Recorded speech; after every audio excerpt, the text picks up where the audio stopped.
ना संघर्ष ना तकलीफ तो क्या खाक मजा है जीने में, ना संघर्ष ना तकलीफ तो क्या खाक मजा है जीने में, बड़े बड़े तूफान थम जाते हैं जब आग लगी हो सीने में। हेलो नमस्कार दोस्तों, मैं पूजा चाहर कैरियर बनाओ यूट्यूब चैनल पे आपका हार्दिक स्वागत करती हूँ, हार्दिक अभिनंदन करती हूँ।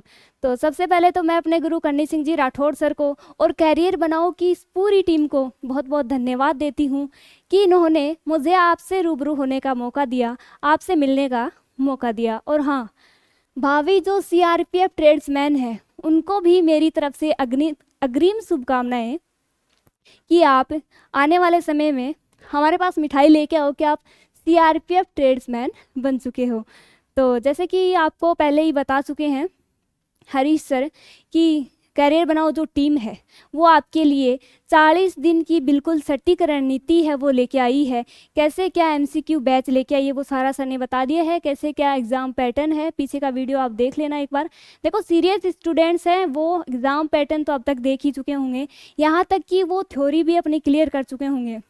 देखो क्या होता है, किसी भी एग्ज़ाम को क्लियर करने के लिए सबसे मेन बात ये होती है कि कई बार ये होता है कि थ्योरी अपन पढ़ के बैठ जाते हैं, रट के बैठ जाते हैं, लेकिन थ्योरी पढ़ने से कभी भी अपना टॉपिक क्लियर नहीं होता है। तो थ्योरी पढ़ के जब तक आप क्वेश्चन नहीं लगाते हो उस टॉपिक के, तब तक वो आपका टॉपिक क्लियर नहीं होता है। इन सब बातों के मद्देनज़र रखते हुए कैरियर बनाओ जो टीम है वो आपके लिए लेके आई है MCQ batch, MCQ series batch लेके आई है, as a rapid revision batch आपके लिए लेके आई है। तो इस बार आर्या पार करना है, फोड़ के रख देना है एग्ज़ाम को। देखो, असंभव है वो कुछ भी नहीं है।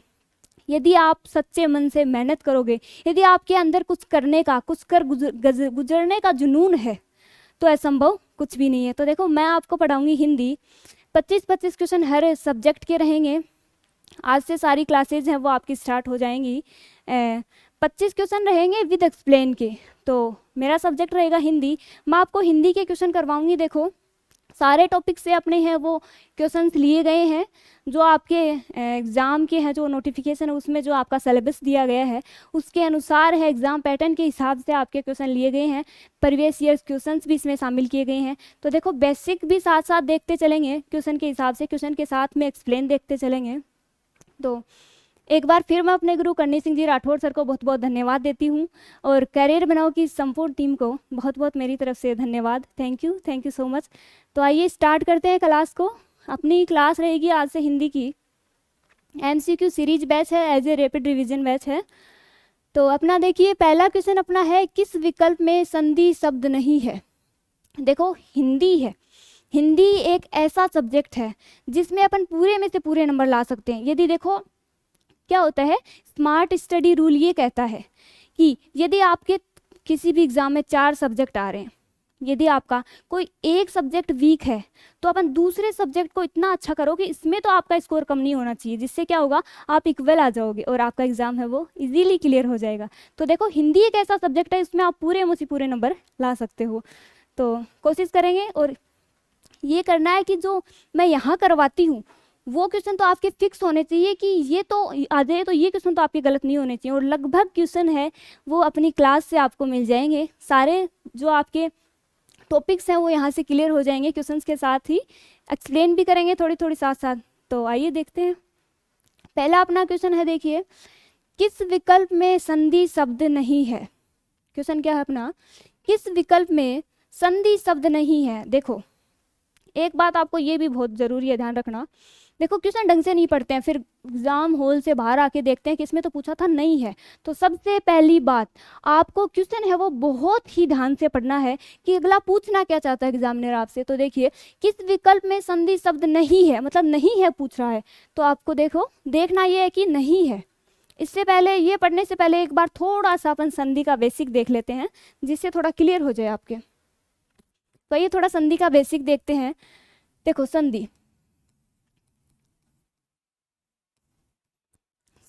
है, संधि शब्द है वो खुद भी 2 शब्दों से मिलके बना हुआ है, सम प्लस धी।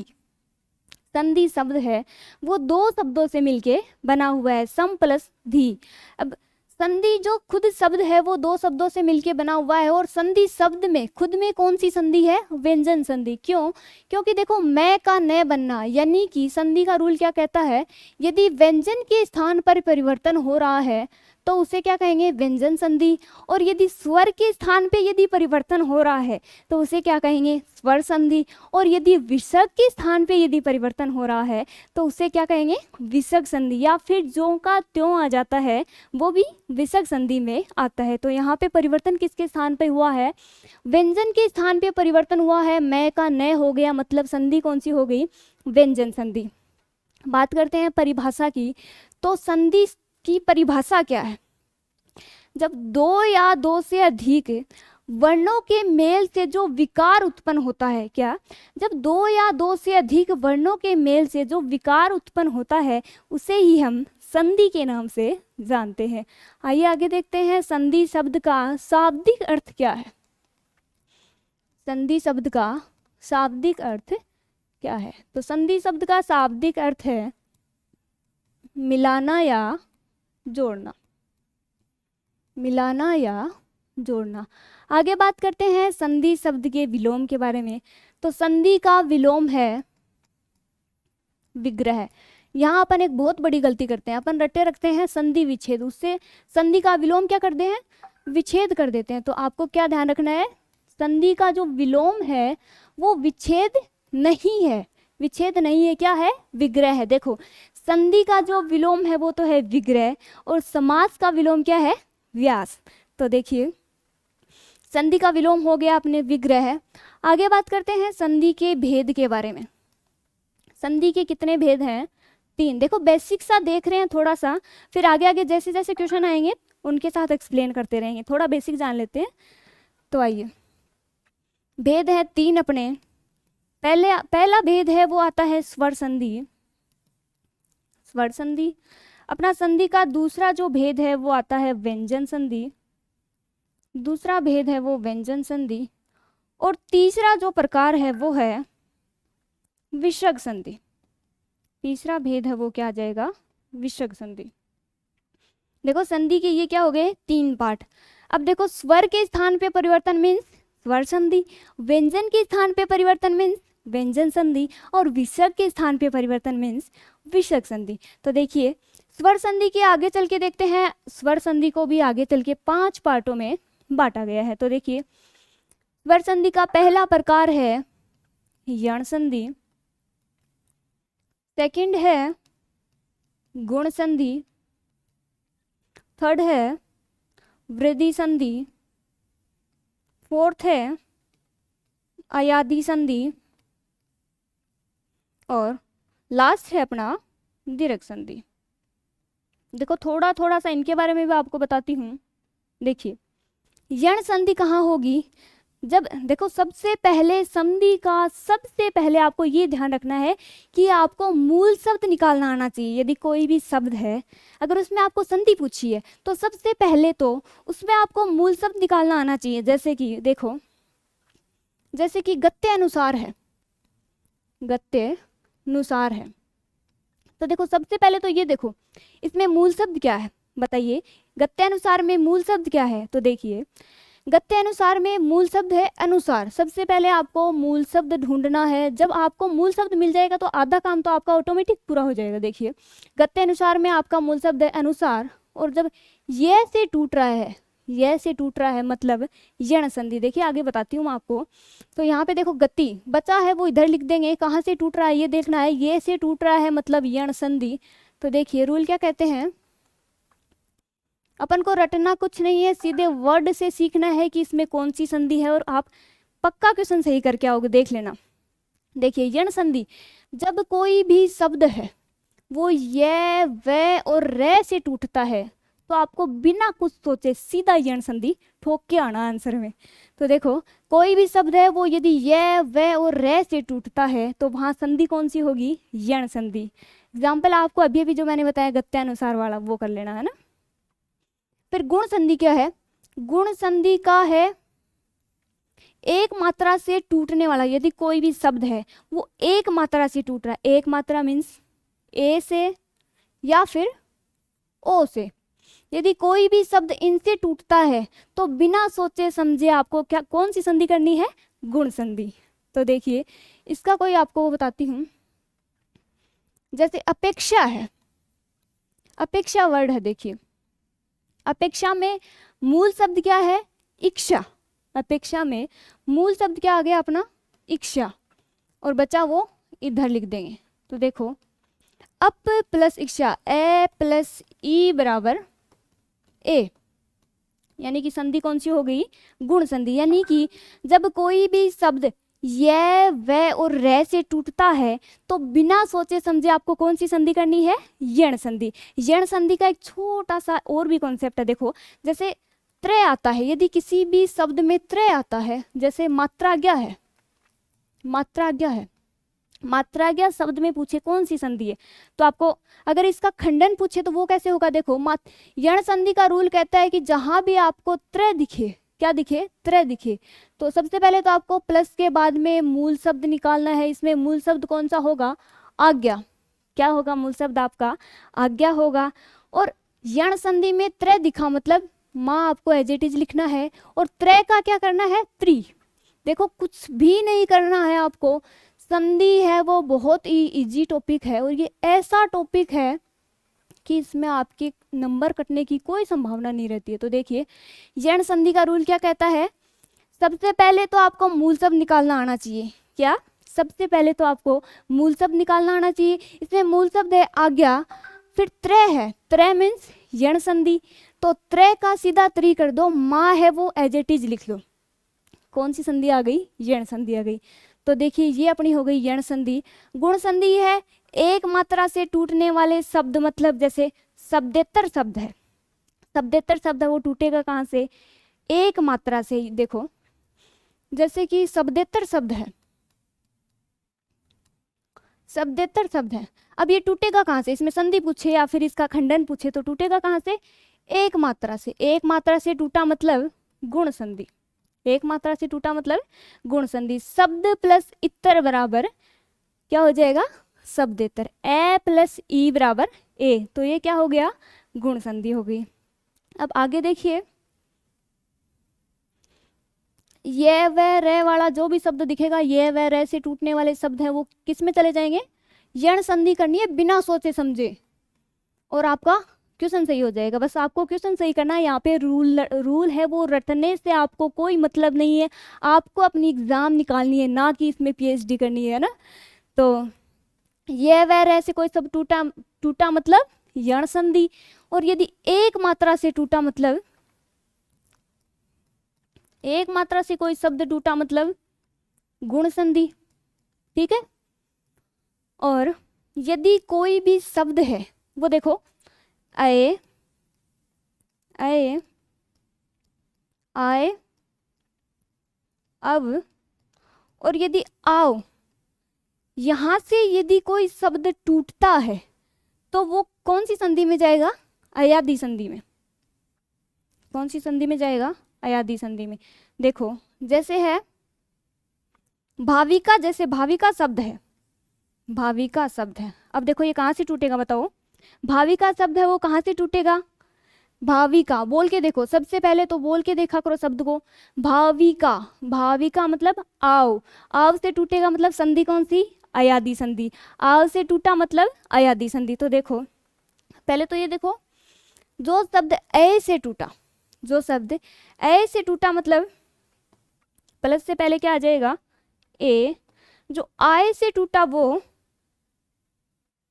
देखिए, जो ए से टूटा वो प्लस से पहले ए, आय से टूटा वो आई, औ से टूटा वो प्लस से पहले ओ, और आव से टूटा वो,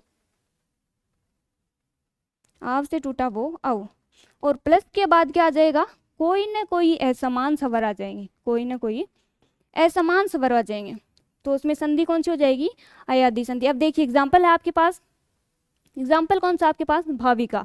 अब भाविका में देखिए, आप भाविका को बोल के देखिए, भाविका यानी कि आओ, आओ मीन्स अयादी संधि, आओ मीन्स अयादी संधि। आओ आ गया तो देखो आओ आया मतलब औ, तो भो प्लस से पहले क्या आ जाएगा? औ आएगा, आओ आया मतलब औ, आओ बराबर अभी अभी बताया आपको, आओ आया तो प्लस से पहले क्या आ जाएगा? अव आ जाएगा, ध्यान रखना है ना, याद रखना है इसको। क्वेश्चन आपके सही हो जाएंगे, देखो टेंशन नहीं करना है संधि की। तो अव आ गया मतलब भव, और इका है वो एज इट इज लिखना है, इका है वो एज इट इज लिखना है। अब देखिए जोड़ेंगे तो औ प्लस ई बराबर, औ प्लस ई बराबर आओ। तो देखिए ये आपका हो गया अयादी संधि। देखो संधि है वो बहुत ही इजी है, यदि आप ऐसे पढ़ोगे ना तो संधि से एक भी क्वेश्चन आपका गलत नहीं होगा, और यहीं से आपको सारे के सारे क्वेश्चन मिल जाएंगे, एक भी नंबर नहीं कटेगा आपका हिंदी में। तो देखिए ये हो गया। फिर दीर्घ संधि, तो देखो दीर्घ संधि है वो समान स्वर जहाँ भी मिलते हैं वहाँ पे दीर्घ संधि होती है। जैसे कोई भी शब्द देख लो, जैसे रजनी शब्द है, रजनी शब्द है, देखो दीर्घ संधि का एग्जाम्पल देख लो।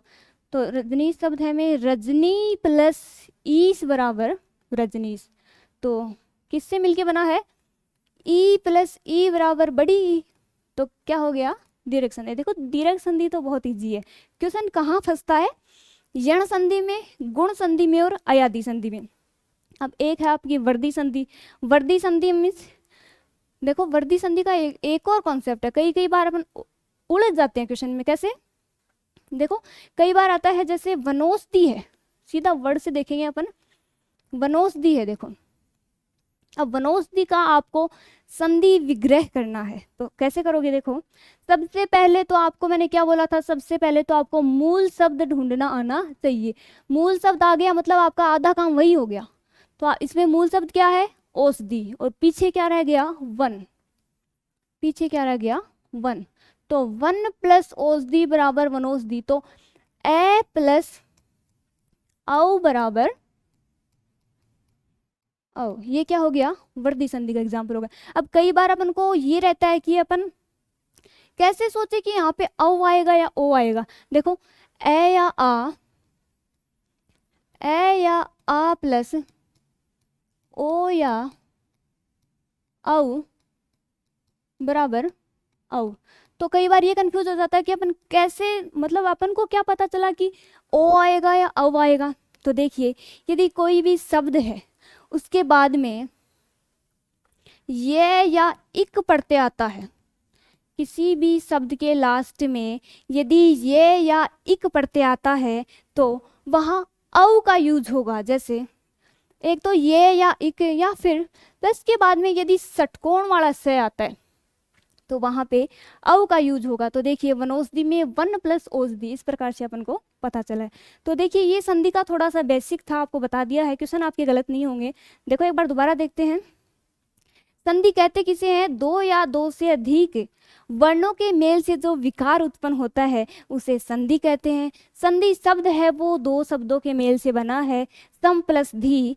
संधि शब्द में खुद में व्यंजन संधि है। संधि शब्द के शाब्दिक अर्थ की बात करें तो शाब्दिक अर्थ है मिलाना या जोड़ना। संधि शब्द के विलोम की बात करें तो विग्रह आ जाएगा, विच्छेद नहीं करना, याद रखना है।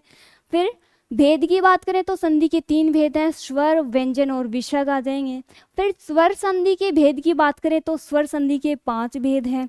यण संधि आ जाएगा, वृद्धि संधि आ जाएगा, गुण संधि आ जाएगा, अयादी संधि आ जाएगा और दीर्घ संधि आ जाएगा। अब देखो करना ऐसे है, ये आप ऐसे, आपको देखो क्वेश्चन आपके गलत नहीं होंगे, ये बता दिया आपको, बस एग्जाम में आपके क्वेश्चन गलत नहीं होगा, ये मेरी गारंटी है। ये आपके 3 ये थोड़ा सा आपको ये थोड़ा सा बेसिक सा बताया, इससे आपके क्वेश्चन सही हो जाएंगे। तो आइए क्वेश्चन की तरफ बढ़ते हैं। देखिए अपना पहला क्वेश्चन है, किस विकल्प में संधि शब्द नहीं है, नहीं है पूछा है, ध्यान रखना है ना। तो पहला अपना विकल्प है नवोडा, सेकंड है अपना अध्युडा, तीसरा अपना विकल्प है अनुडा, और चौथा विकल्प है अपना वधुस्मा। तो बताइए आप आंसर कौन सा होगा। देखिए किस विकल्प में संधि शब्द नहीं है, तो आइए देखते हैं। सबसे पहला शब्द है नवोडा। अभी अभी देखो मैंने आपको बताया, कौन ये शब्द को आप देख के बता सकते हो कि इसमें कौन सी संधि है। तो देखिए नवोडा है वो एक मात्रा से टूट रहा है, किससे टूट रहा है, एक मात्रा से टूट रहा है। तो आपको ये तो कंफर्म है ना, इसमें गुण संधि है, याद हो गया ना। तो देखिए नवोडा में संधि कौन सी है, गुण संधि आ जाएगी। क्यों, क्योंकि एक मात्रा से टूट रहा है तो गुण संधि आएगी। अब इसका विग्रह कैसे होगा, नव प्लस उढ़ा, नौ प्लस उढ़ा जाएगा। अब सेकंड अपना ऑप्शन है अध्युढ़ा, तो अध्युढ़ा में देखिए वही मूल शब्द आपका आगे क्या लिखना है, प्लस के बाद में उड़ा, और पीछे क्या लिखना है, अधि। कैसे, देखो ये से टूट रहा है शब्द, ये से टूट रहा है, ये व और रे से टूटना मतलब संधि यण संधि। कौन सी संधि, यण संधि। ये व से टूटना मतलब यण संधि। अब पहले उड़ा, प्लस के बाद का तो आपको एज इट इज लिखना है, परिवर्तन होगा वो प्लस से पहले वाले में होगा। तो देखिए ये है, मतलब देखिए ई प्लस उ बराबर उ। देखिए तो ये कौन सी संधि का रूल है, यण संधि का। कौन सी संधि का रूल है, यण संधि का। क्यों, क्योंकि ये से शब्द टूट रहा है तो ये तो सीधा ही दिख रहा है कौन सी संधि का उदाहरण है, यण संधि का। देखिए ये भी सही हो गया, ठीक है। फिर अगला है देखो अनूढ़ा। अनूढ़ा जो शब्द है वो कोई संधि शब्द नहीं है, अपितु वो क्या है, संयोग है। संयोग क्या होता है कि देखो एज इट इज जुड़ गया, इसका ना कोई खंडन हो रहा है, ना इसको देखो ना कहीं से टूट रहा है। तो जो शब्द है वो किसी भी रूप में नहीं टूटता है, ना उसमें कोई परिवर्तन होता है, तो वो क्या होता है, संयोग होता है। संधि यानी परिवर्तन होता है, और संयोग होता है वो एज इट इज जुड़ता है, ठीक है। तो अपना आंसर तो देखो ये हो जाएगा। लास्ट वाला भी देखते हैं, देखो वधूष्मा। वधूष्मा का संधि विच्छेद करते हैं। देखिए वधू है, औरतें हमेशा बड़ी होती हैं, ये बात आपको ध्यान रखनी है। क्यों, देखो ऐसे नहीं बता रही मैं, वधू बड़ी हुई, बहू बड़ी हुई, औरत है वो होती है बड़ा वो आता है, ये बताइए। तो देखिए औरतें क्या होती है, हमेशा बड़ी होती है ना, इस बात से ये ध्यान रखना है कि इनमें बड़ी मात्रा आती है ना, वैसे बड़ी नहीं बता रही मैं। तो वधू है, वधू प्लस मूल शब्द क्या था इसमें, उष्मा, तो वधू प्लस उष्मा बराबर वधुष्मा। अब देखिए उ प्लस उ बराबर बड़ा उ, तो संधि कौन सी हो गई, दीर्घ संधि। देखो दीर्घ संधि तो इजी है, दीर्घ संधि तो समान स्वरों के मेल से बनती है। तो उ प्लस उ बराबर बड़ा उ, यानी कि संधि कौन सी हो गई, दीर्घ संधि, ठीक है। तो इसमें आपका आंसर क्या हो जाएगा, अनूढ़ा। नेक्स्ट क्वेश्चन की ओर बढ़ते हैं। देखिए ये आपका देखो संधि का थोड़ा सा बेसिक बताया था, इसको एक बार दोबारा देख लेना आप वीडियो को पीछे करके, है ना, कुछ समझ नहीं आए तो। बाकी अपन क्वेश्चन के साथ साथ करते रहेंगे। और तो देखिए किस क्रम में संधि का सही प्रयोग नहीं हुआ है। देखिए मैंने आपको पहले भी बोला था, सबसे पहले तो आपको क्वेश्चन है वो बड़ी ही सतर्कता से पढ़ना है कि वो है आपको क्वेश्चन में पूछना क्या चाहता है एग्जामिनर। तो देखो इसमें भी वही रोड़ा है, देखो किस क्रम में संधि का सही प्रयोग नहीं हुआ है, ना कि हुआ है। तो नहीं को आपको ठीक से पढ़ना है, उसको जोड़ दे के पढ़ना कि नहीं पूछ रहा है, ठीक है। तो देखिए पहला ऑप्शन अपना है शब्द प्लस इतर बराबर शब्देतर। पूछा क्या है, नहीं है। शब्द प्लस इतर बराबर शब्देतर, सबसे पहले मैंने क्या बताया था आपको, एक मात्रा से टूटना मतलब गुण संधि। तो ये तो आपके कंफर्म हो गया कि इसमें संधि कौन सी है, गुण संधि।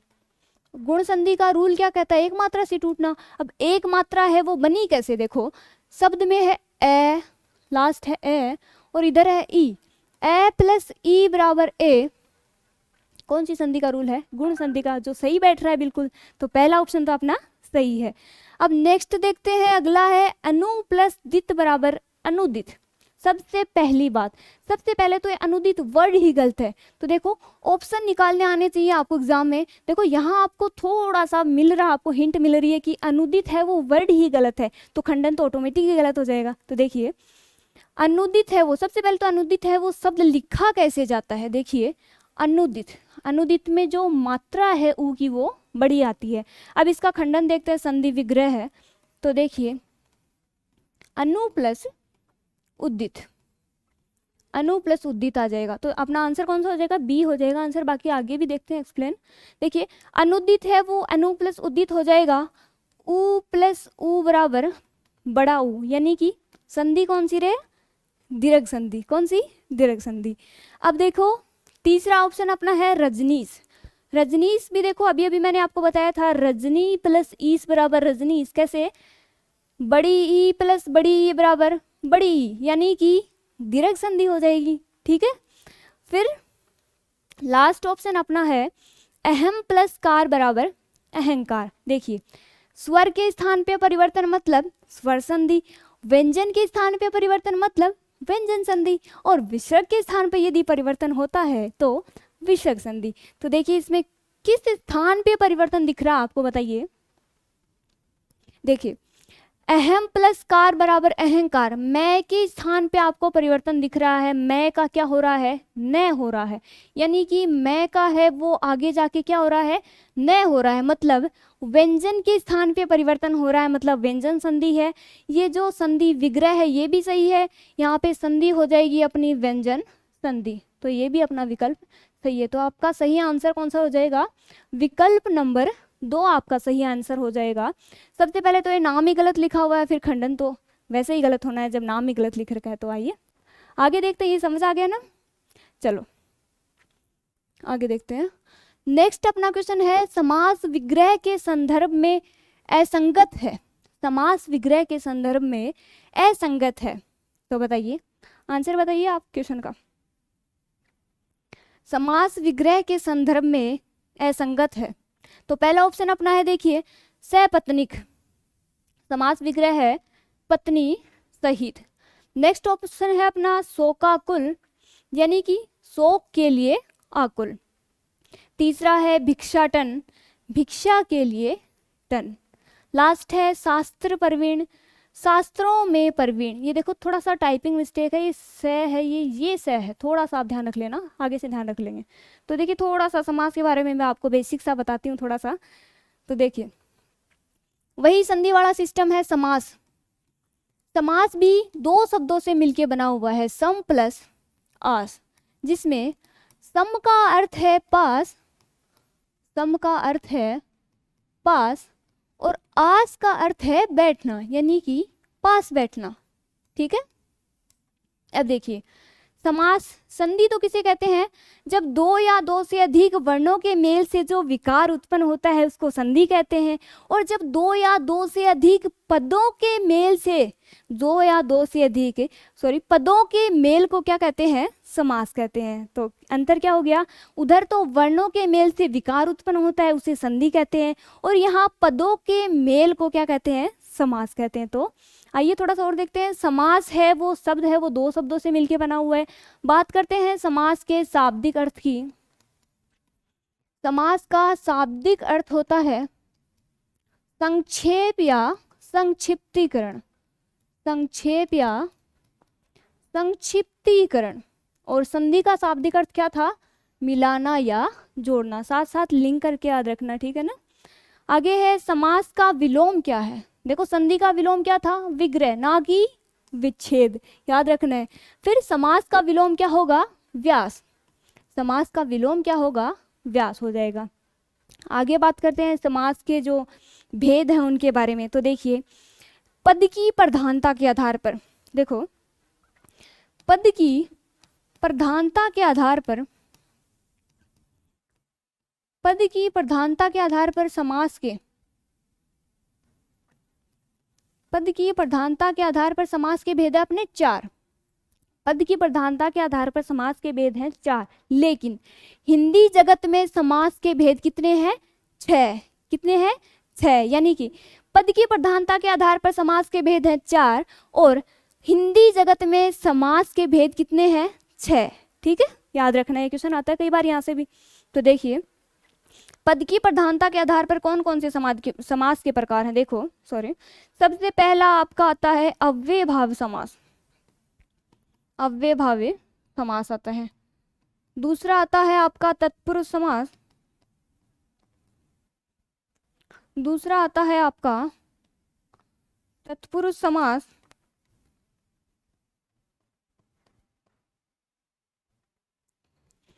तीसरा आता है आपका द्वंद्व समास,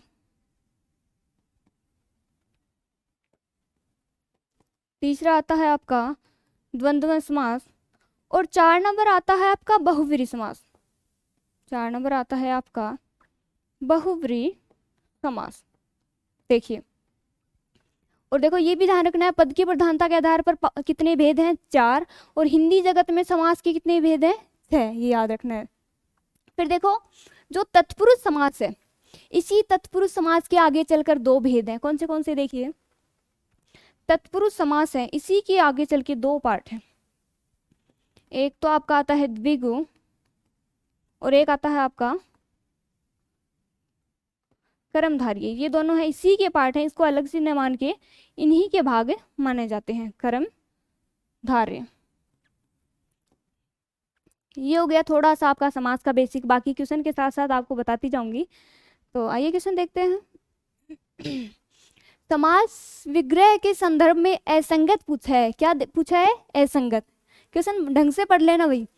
पहला ऑप्शन है अपना सपत्नीक, पत्नी सहित। असंगत पूछा है तो देखो ये तो बिल्कुल सही है, पत्नी सहित, यानी कि इसमें कौन सा समास हो जाएगा? अव्यय भाव समास हो जाएगा।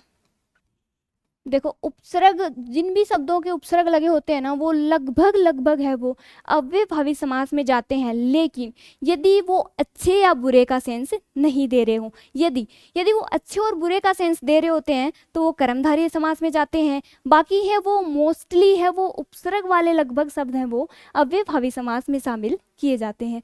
अब नेक्स्ट ऑप्शन है अपना, देखिए सेकंड है शोकाकुल।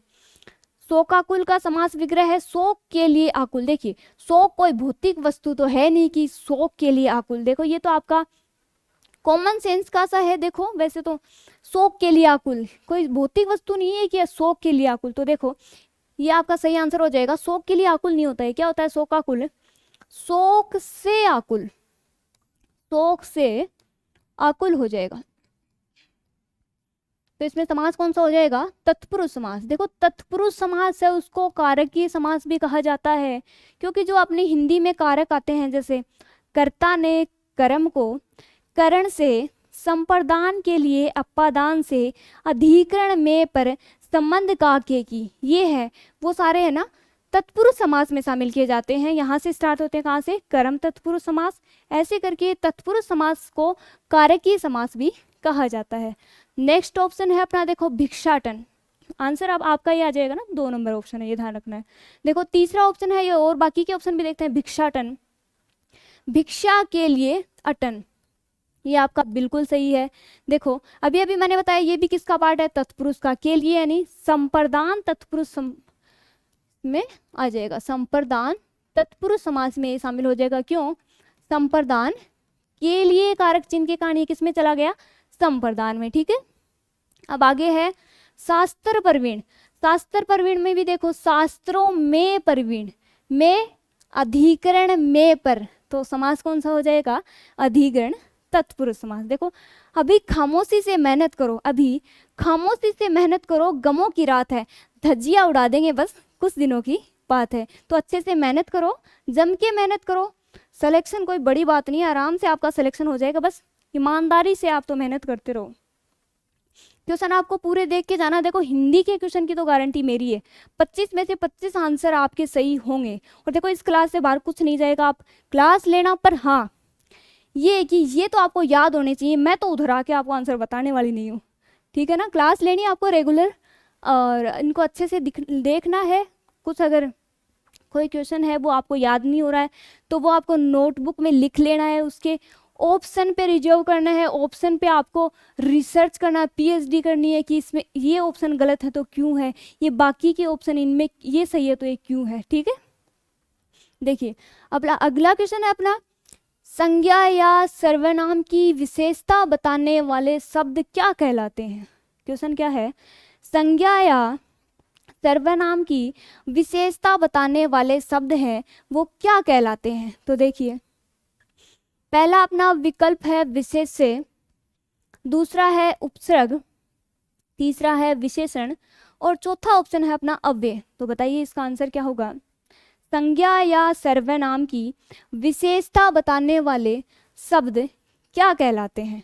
तो देखिए जो संज्ञा और सर्वनाम की विशेषता बताते हैं, यानी कि जिसकी विशेषता बताई जाती है उसे विशेष्य कहते हैं। देखो आपको एग्जांपल से समझाती हूँ, जैसे राम बहुत सुंदर है, ये एक छोटा सा एग्जांपल है, देखो इससे आपको समझ आ जाएगा। राम बहुत सुंदर है, तो देखो इसमें राम क्या है? जिसकी विशेषता बताते हैं उसे विशेष्य कहते हैं। जिसकी विशेषता बताते हैं उसे क्या कहते हैं, विशेष्य कहते हैं। तो राम क्या हुआ, विशेष्य। और संज्ञा और सर्वनाम की विशेषता बताने वाले शब्द, संज्ञा और सर्वनाम की विशेषता बताने वाले शब्द है वो विशेषण कहलाते हैं, और जिसकी विशेषता बताते हैं उसे विशेष्य कहते हैं। तो क्वेश्चन क्या था अपना, संज्ञा एवं सर्वनाम की विशेषता बताने वाले शब्द क्या कहलाते हैं, वो तो विशेषण कहलाते हैं, लेकिन जिसकी अपन विशेषता बताते हैं उसे विशेष्य कहते हैं। देखिए एक बार एग्जाम्पल में देख लीजिए, राम है, यहाँ पे संज्ञा भी हो सकती है या फिर संज्ञा के स्थान पे प्रयुक्त होने वाले शब्द जिसे सर्वनाम कहते हैं वो भी हो सकते हैं। तो जिसकी अपन विशेषता बताएंगे वो क्या होगा, विशेष्य हो जाएगा। अब संज्ञा और सर्वनाम की विशेषता बताने वाले जो शब्द हैं वो क्या कहलाएंगे, विशेषण कहलाएंगे। वो क्या कहलाएंगे, विशेषण कहलाएंगे। और विशेषण की भी जो विशेषता बताते हैं वो क्या कहलाएंगे, पर्यायविशेषण। क्या कहलाएंगे, पर्यायविशेषण। तो देखिए संज्ञा और सर्वनाम की विशेषता बताने वाले शब्द क्या कहलाए, विशेषण। संज्ञा और सर्वनाम की विशेषता बताने वाले शब्द विशेषण, और विशेषण की भी विशेषता बताने वाले शब्द प्रविशेषण। और जिसकी विशेषता यानी कि संज्ञा सर्वनाम मान लो या फिर जो राम है, यानी कि जिसकी विशेषता अपन बता रहे हैं उसे क्या कहेंगे, विशेष्य। तो यहाँ पे आपका आंसर क्या हो जाएगा, संज्ञा और सर्वनाम की विशेषता बताने वाले शब्द क्या कहलाते हैं, विशेषण। क्या, विशेषण। ये थोड़ी सी टाइपिंग मिस्टेक है, आज आप देख लेना, बाकी आगे से ठीक कर देंगे इसको। अब देखिए विशेष्य बताई दिया आपको। उपसर्ग क्या होते हैं, उपसर्ग क्या होते हैं, वे शब्दांश।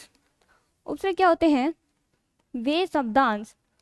देखो किसे कहते हैं उपसर्ग, वे शब्दांश जो शब्द के पूर्व में जुड़ के उसके अर्थ में परिवर्तन कर देते हैं उसे क्या कहते हैं, उपसर्ग कहते हैं। बाकी विशेष्य विशेषण इनके बारे में मैंने बता ही दिया। अव्यय हो गया, उपसर्ग हो गया जो शब्द के पूर्व में जुड़ते हैं, और प्रत्यय वे शब्दांश जो शब्द के अंत में जुड़कर उसके अर्थ में परिवर्तन कर देते हैं उसे क्या कहेंगे, प्रत्यय कहेंगे। चलो आगे देखते हैं, कौन सा शब्द है वो तद्भव है। क्या पूछा इसमें, कौन सा जो शब्द है वो क्या है, तद्भव है। अब देखिए एक तो होता है तत्सम, एक होता है तत्सम और एक होता है तद्भव। अब देखिए तत्सम किसे कहते हैं, तत्सम जो शब्द है, तत्सम जो शब्द है वो संस्कृत भाषा से लिए गए हैं, यानी कि ऐसे शब्द जो संस्कृत भाषा से लिए गए और हिंदी भाषा में वैसे के वैसे ही प्रयोग में लिए जाने लगे बिना किसी परिवर्तन के, तो ऐसे शब्दों को क्या कहा जाता है, तत्सम शब्द। बात करते हैं तद्भव शब्दों की, तो तद्भव किसे कहते हैं, होते तो देखो तद्भव शब्द भी वही हैं, तद्भव शब्द भी संस्कृत भाषा से लिए गए हैं, लेकिन सैकड़ों वर्षों तक, लंबे समय तक इनका प्रयोग किए जाने के कारण इनमें मतलब अपने लेखन और बोलने की दृष्टि से, की सुविधा की दृष्टि से, यानी कि लेखन और बोलने की सुविधा की दृष्टि से इनको घसीट घसीट के हिंदी में लाके इनको इनमें परिवर्तन कर दिया गया थोड़ा सा, उन्हें क्या कहेंगे, तद्भव शब्द। जैसे कि अपना क्वेश्चन क्या है, कौन सा शब्द है तद्भव है। तो देखिए पहला ऑप्शन अपना है पैर, दूसरा ऑप्शन है अपना नरक, तीसरा ऑप्शन है अपना पानी, और चौथा ऑप्शन है अपना चंद्र। तो बताइए इसका आंसर क्या होगा, कौन सा शब्द है जो तद्भव है। तो आंसर देखिए, तो देखिए आंसर अपना होगा पैर।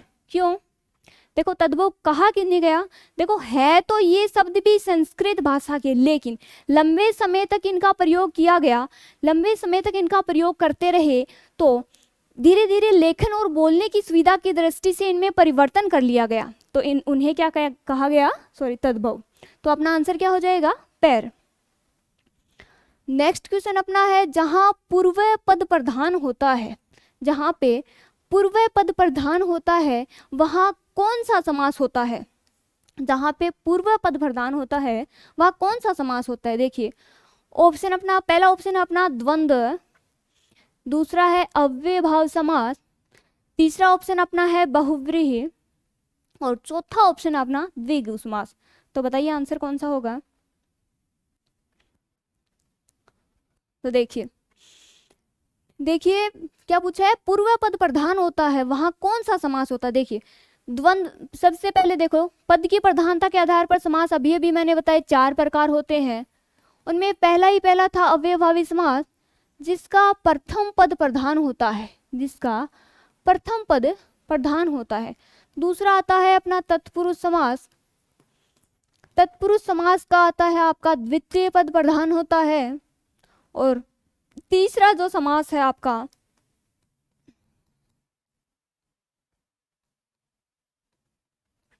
तीसरा समास आ जाएगा आपका द्वंद्व समास, जिसके दोनों पद प्रधान होते हैं, दोनों पद प्रधान होते हैं। और चौथा आपका आता है बहुव्रीहि समास।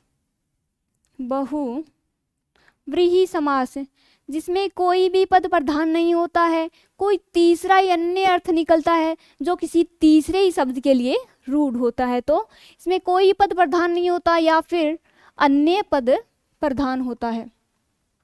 तो देखो यहाँ से भी कई बार क्वेश्चन पूछ लिया जाता है, ये क्वेश्चन भी अपना पूछा हुआ है पीछे एग्जाम में। देखो यहाँ से क्वेश्चन बन सकता है कि अव्ययभावी समास है उसमें प्रथम पद प्रधान होता है, तत्पुरुष समास में द्वितीय पद प्रधान होता है, अपना द्वंद्व समास में दोनों पद प्रधान होते हैं, और बहुव्रीहि समास में कोई अन्य ही पद प्रधान होता है। तो देखिए इसमें आंसर कौन सा हो जाएगा, पूर्व पद प्रधान होता है वह कौन सा समास होता है, अव्ययभावी समास होता है। देखिए नेक्स्ट क्वेश्चन है अपना, पावक का संधि विच्छेद है।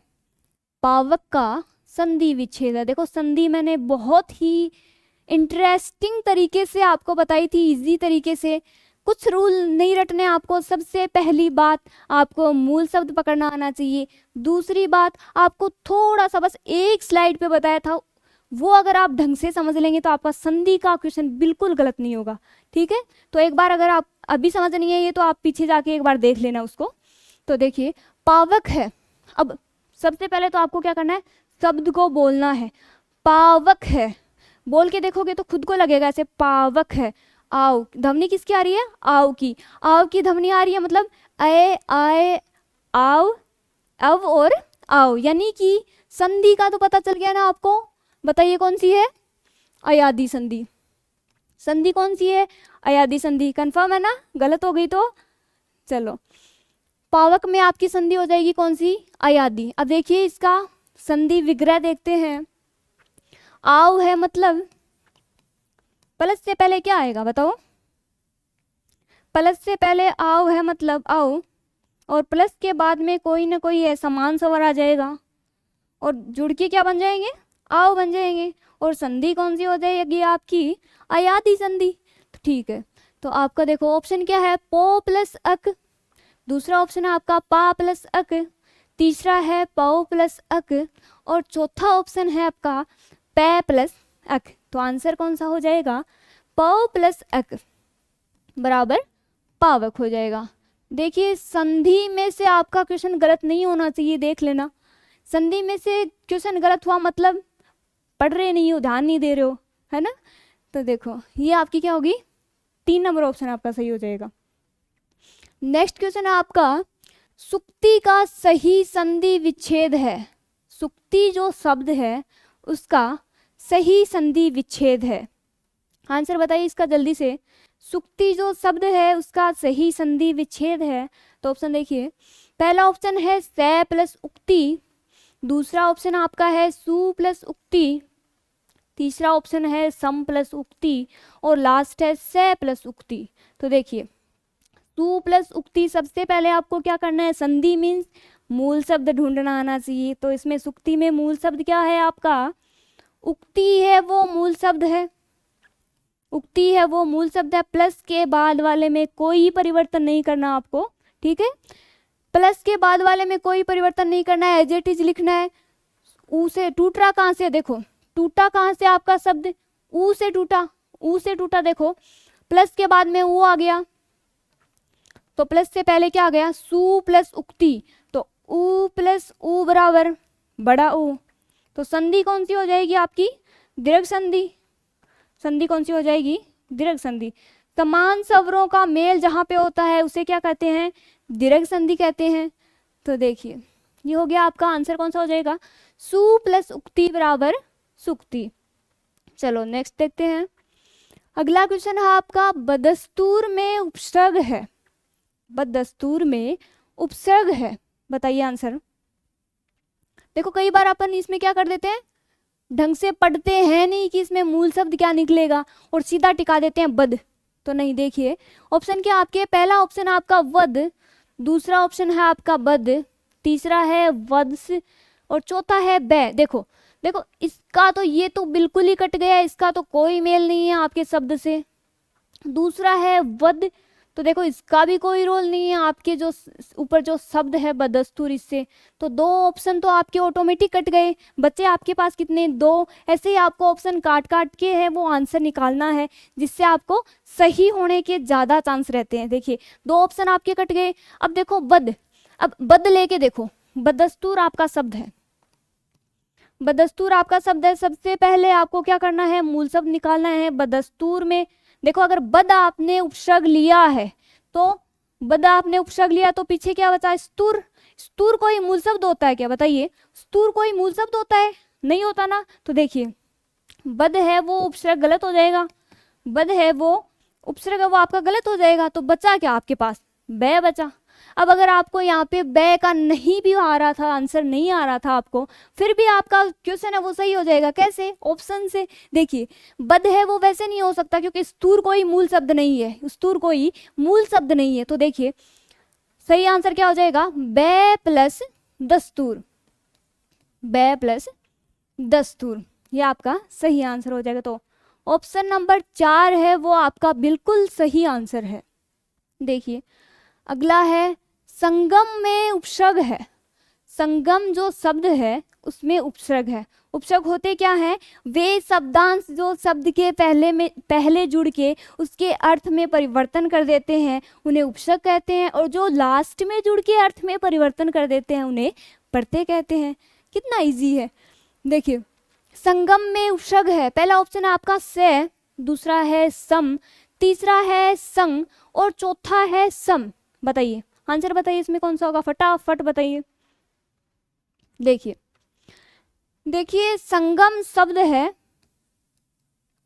संगम जो शब्द है, सबसे पहली बात हिंदी में सबसे पहली बात होती है आपको मूल शब्द निकालना आना चाहिए। तो संगम में आपका मूल शब्द क्या है, गम। मूल शब्द क्या है, गम।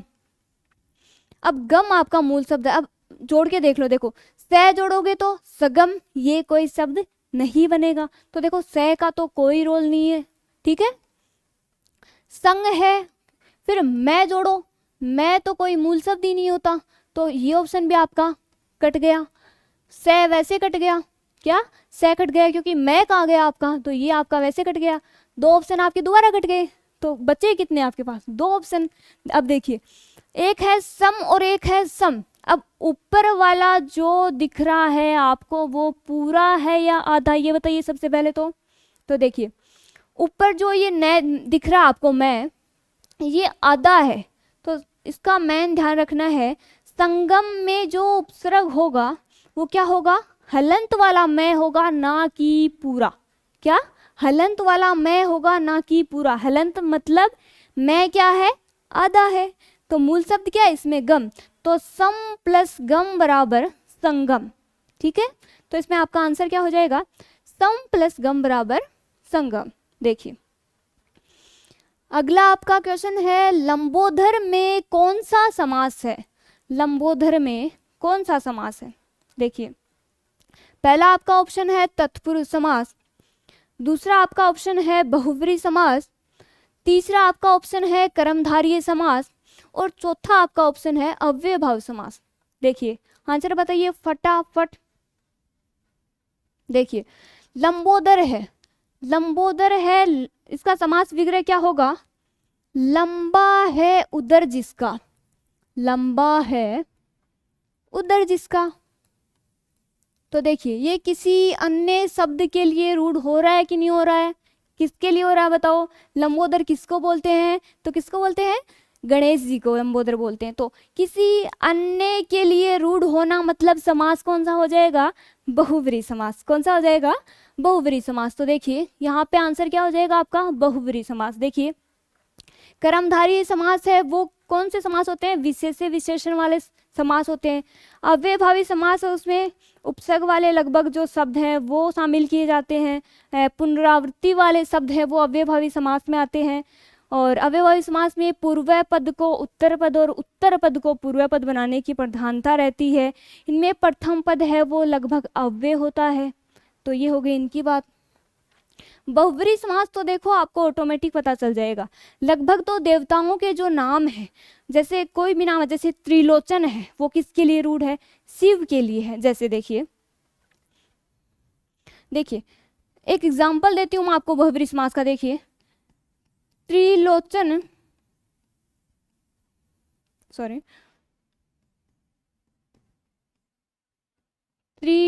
ने सीधा जो त्रिलोचन शब्द है उसका तो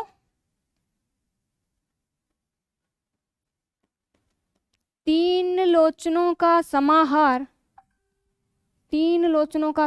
एक तो ये बनता है, एक है इसका समास विग्रह होता है,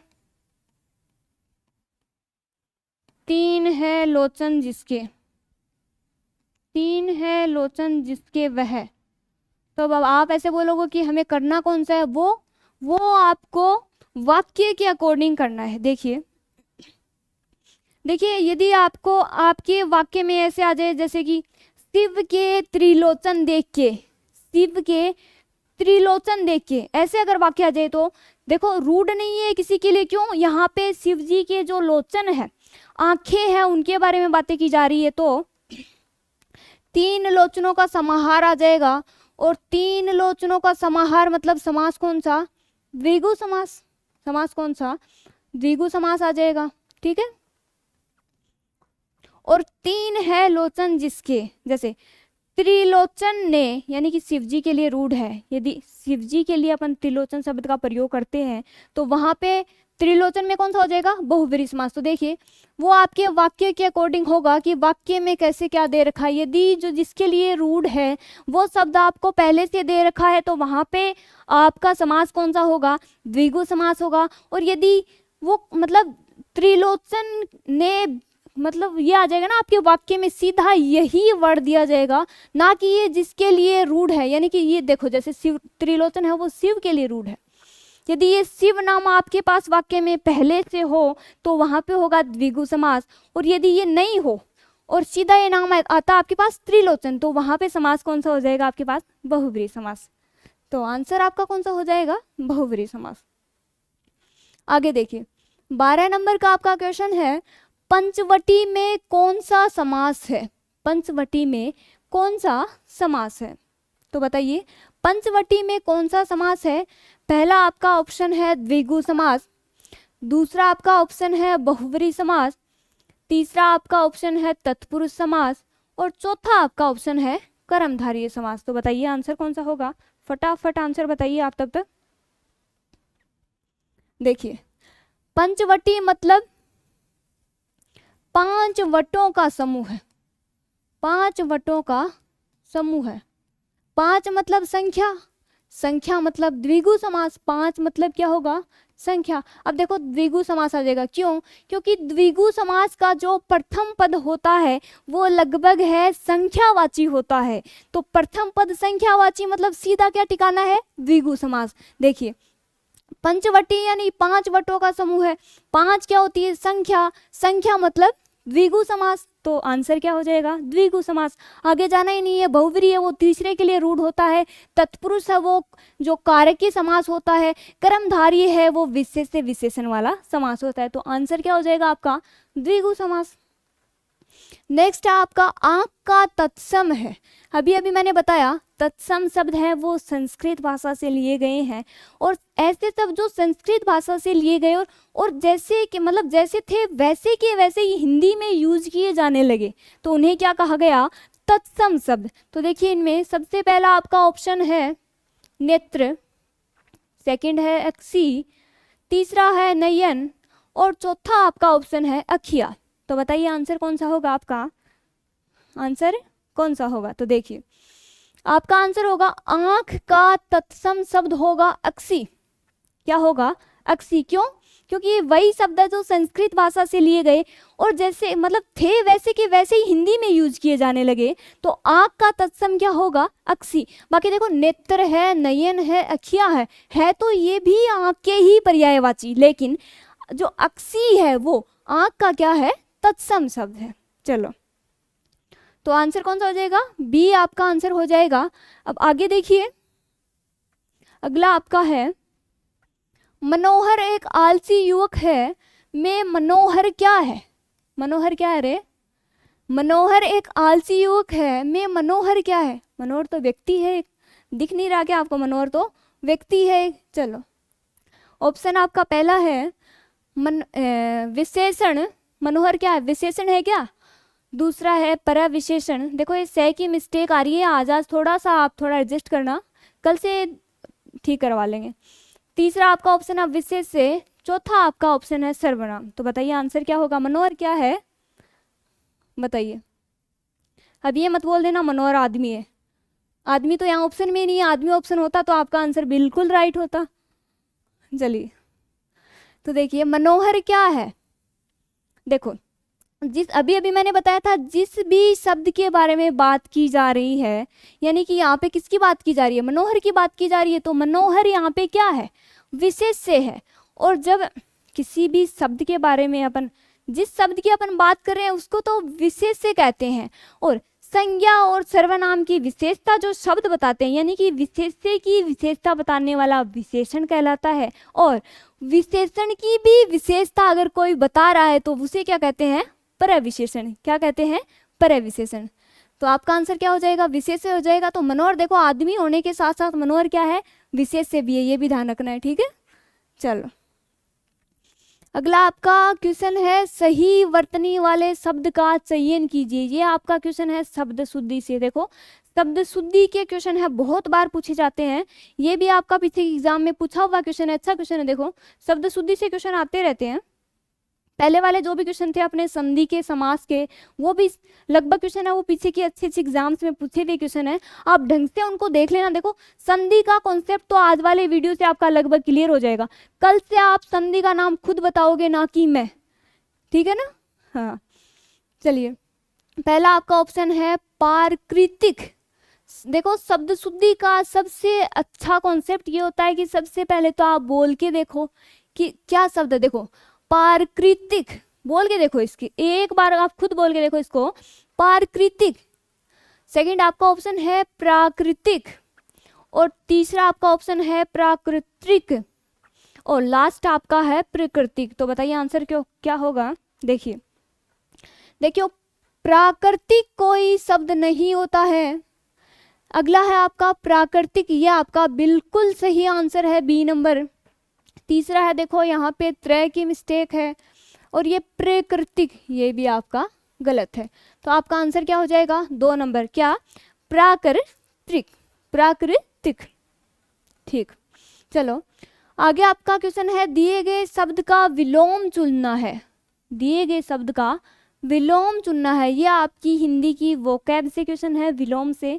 देखिए विलोम से वोकैब से भी आपके काफ़ी क्वेश्चंस पूछे जाएंगे, लगभग आपके जो क्वेश्चन है वो पीछे के एग्जाम्स में आए हुए करवाए जाएंगे, और लगभग आपको यहीं से सारे क्वेश्चन मिल जाएंगे। तो ध्यान से पढ़ना है। देखो ज़्यादा कोई इतना कोई सीआरपीएफ का आपका जो पेपर है वो इतना कोई हाई लेवल का पेपर नहीं है। हिंदी में तो मैं बता रही हूँ, आपको पहले भी बता दिया है, 25 में से 25 क्वेश्चन आपके सही नहीं करवाए तो, और आप खुद आके बोलोगे कि इन्हीं क्लास से इन्हीं क्लासों से आपके 25 के 25 क्वेश्चन टिकेंगे, देख लेना आप।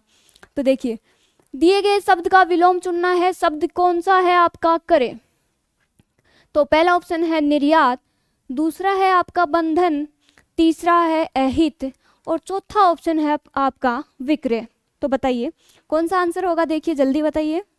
देखिए करे का आपका विलोम शब्द होगा विक्रय, आपका आंसर क्या हो जाएगा, विक्रय। देखो आयात का आपका विलोम क्या होगा, सॉरी निर्यात का आपका विलोम क्या हो जाएगा, आयात। बंधन का आपका विलोम हो जाएगा मुक्ति, बंधन का मुक्ति, और अहित का आपका विलोम हो जाएगा हित। अहित का क्या हो जाएगा, हित हो जाएगा, और करे का आपका विलोम क्या हो जाएगा, विक्रय हो जाएगा। चलो नेक्स्ट देखते हैं। नेक्स्ट आपका क्वेश्चन है निरपेक्ष का सही विलोम है। निरपेक्ष जो शब्द है उसका सही विलोम क्या होगा, तो बताइए क्या होगा।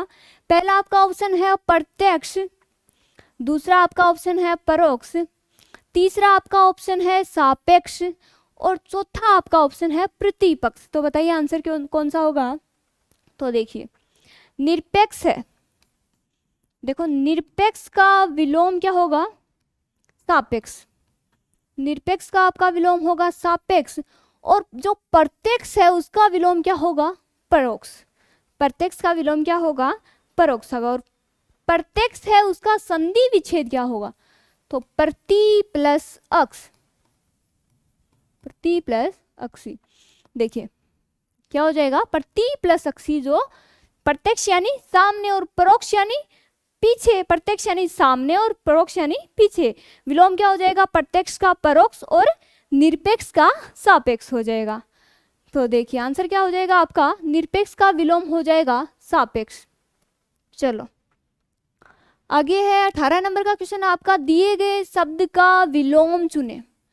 देखो हिंदी कोई ज़्यादा टफ नहीं आती है, और ये ऐसी लैंग्वेज है जिसमें आप है सारे के सारे क्वेश्चन कर सकते हो सही। देखो हिंदी, इंग्लिश में तो आपको थोड़ी दिक्कत आ सकती है, लेकिन हिंदी एक ऐसा सब्जेक्ट है जिसमें आपकी ज़्यादा कुछ दिक्कत नहीं आती है, क्योंकि जनरली अपन यूज करते रहते हैं, तो उसमें बोलने में भी और वैसे भी अपना बेसिक भी इतना कमज़ोर नहीं होता है। तो देखिए पूरे में से पूरे क्वेश्चन सही करने हैं, देख लेना आपको। तो देखिए इसका किसका, शुद्ध का विलोम देखना आपको। पहला ऑप्शन आपका पवित्र, दूसरा है विरुद्ध, तीसरा है आपका गलत, और 4 नंबर आपका ऑप्शन है अशुद्ध। तो देखिए शुद्ध का विलोम क्या हो जाएगा, अशुद्ध हो जाएगा। चलिए नेक्स्ट क्वेश्चन है, रिक्त स्थान को भरें। तुम्हारा पत्र पढ़कर ब्लैंक्स प्रसन्नता हुई। देखो ऐसे क्वेश्चंस हैं आपके सीआरपीएफ में बहुत बार पूछे जाते हैं। ये भी पहले का आया हुआ क्वेश्चन है, तभी डाल दिया इसमें। ऐसा का ऐसा क्वेश्चन ये पहले पूछा हुआ है एग्जाम में, ठीक है। तो देखिए तुम्हारा पत्र पढ़कर प्रसन्नता हुई, तो देखो ये ऑप्शन है ना, ये यहाँ पे ब्लैंक्स है ना, ये रिक्त स्थान है, यहाँ पे टिका के देख लेते हैं, जो भी जमता वही आंसर हो जाएगा। दिमाग तो लगाना ही नहीं है आपको, सीधा आंसर टिक करना है, ठीक है। तो देखिए तुम्हारा पत्र पढ़कर अत्यंत प्रसन्नता हुई, तुम्हारा पत्र पढ़कर अत्यंत प्रसन्नता हुई, कैसा लग रहा है, जम रहा है क्या। चलो अत्यंत प्रसन्नता हुई। एक है आपका तुम्हारा पत्र पढ़कर भयानक प्रसन्नता हुई। ये भयानक कोई आमदी थोड़ी है जो भयानक प्रसन्नता हुई, क्या भयानक प्रसन्नता हुई, प्रसन्नता भी भयानक होती है क्या भाई। चलो तीसरा आपका ऑप्शन है तुम्हारा पत्र पढ़कर अभिन्न प्रसन्नता हुई, ये विचित्र प्रसन्नता हुई, क्या रे, ये तो ऐसे ही कट जाएंगे। ऐसे क्वेश्चन तो आपके बिल्कुल गलत नहीं होने चाहिए, ये कॉमन सेंस का क्वेश्चन है आपके लिए, और एग्जाम में बहुत बार पूछा हुआ है। ऐसे इजी क्वेश्चन भी बहुत बार आते हैं। देखो एग्जाम में क्या होता है, सभी एक तरीके के बच्चे नहीं बैठते हैं, अलग अलग। देखो एग्जाम में 4-5 क्वेश्चन तो ऐसे इजी आते हैं जिनको सब कर सकें, ताकि कोई एग्जाम देने आए तो कोई नेगेटिव में तो नहीं जाए, कम से कम तैयारी भी नहीं है तो वो रिजल्ट निकाले तो उसको ऐसे बिल्कुल ही ऐसे फील तो नहीं हो कि वो नेगेटिव में जा रहा है। थोड़ी सी इज्जत बचाने के लिए एग्जामिनर आपके लिए थोड़ी सी करता है। देखो ऐसे क्वेश्चन देके आपकी इज्जत बचाता है। देखिए तो तुम्हारा पत्र पढ़कर अभिन्न प्रसन्नता हुई, ये भी नहीं जम रहा है। अब देखो तुम्हारा पत्र पढ़कर उन्नत प्रसन्नता हुई, ये कौन सी प्रसन्नता है भाई, उन्नत कौन सी प्रसन्नता है। तो देखिए तुम्हारा पत्र पढ़कर अत्यंत प्रसन्नता हुई, देखो ये जो आप वाक्य पढ़ोगे तभी आपको पता चल जाएगा। तो यहाँ पे आपका आंसर क्या होगा, तुम्हारा पत्र पढ़कर अत्यंत प्रसन्नता हुई। चलिए तो ऑप्शन कौन सा हो जाएगा, ए नंबर आपका सही आंसर हो जाएगा। आगे है नेक्स्ट है आपका 20 नंबर का, रिक्त स्थान को भरें। देखो वैसा ही क्वेश्चन है, हमें पेड़ पौधों की रिक्त स्थान करनी चाहिए। क्या करनी चाहिए भाई, ये तो छोटे से बच्चे को पूछ लो क्या करनी चाहिए, बताओ। कटाई करनी चाहिए कि पिटाई करनी चाहिए कि अपेक्षा करनी चाहिए कि उपेक्षा करनी चाहिए कि देखभाल करनी चाहिए कि या फिर काट कूट के कर दो उनको, है। चलो हमें पेड़ पौधों की क्या करनी चाहिए, पहला ऑप्शन आपका देखभाल, दूसरा है पिटाई, तीसरा है उपेक्षा और 4 नंबर है आपका कटाई। तो बताइए, तो हमें पेड़ पौधों की क्या करनी चाहिए? देखभाल करनी चाहिए। तो आंसर आपका ए नंबर है वो बिल्कुल सही हो जाएगा। नेक्स्ट है आपका जिसको काटा न जा सके। ये देखो वन वर्ड से क्वेश्चन है आपका, वाक्यांश के लिए एक शब्द का।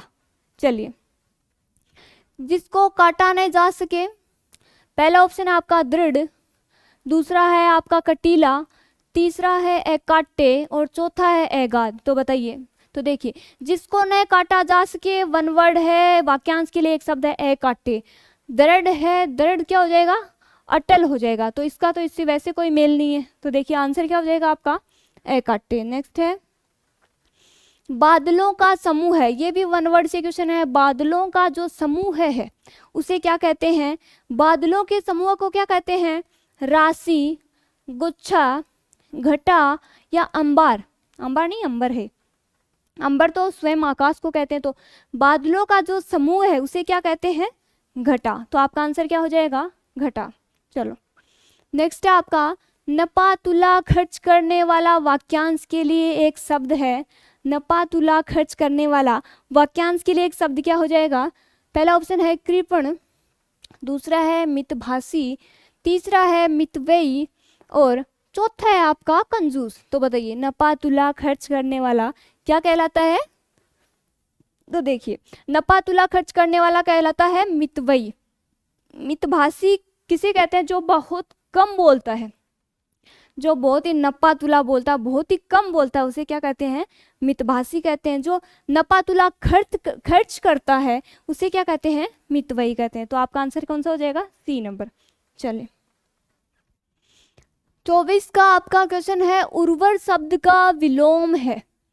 उर्वर शब्द का विलोम है। तो देखिए पहला आपका ऑप्शन है उपजाऊ, दूसरा आपका ऑप्शन है उसर, तीसरा है बंजर और चौथा है उदार। तो चलिए आंसर बताइए जल्दी से, आंसर क्या होगा? तो देखिए उर्वर जो शब्द है उसका अर्थ होता है उपजाऊ।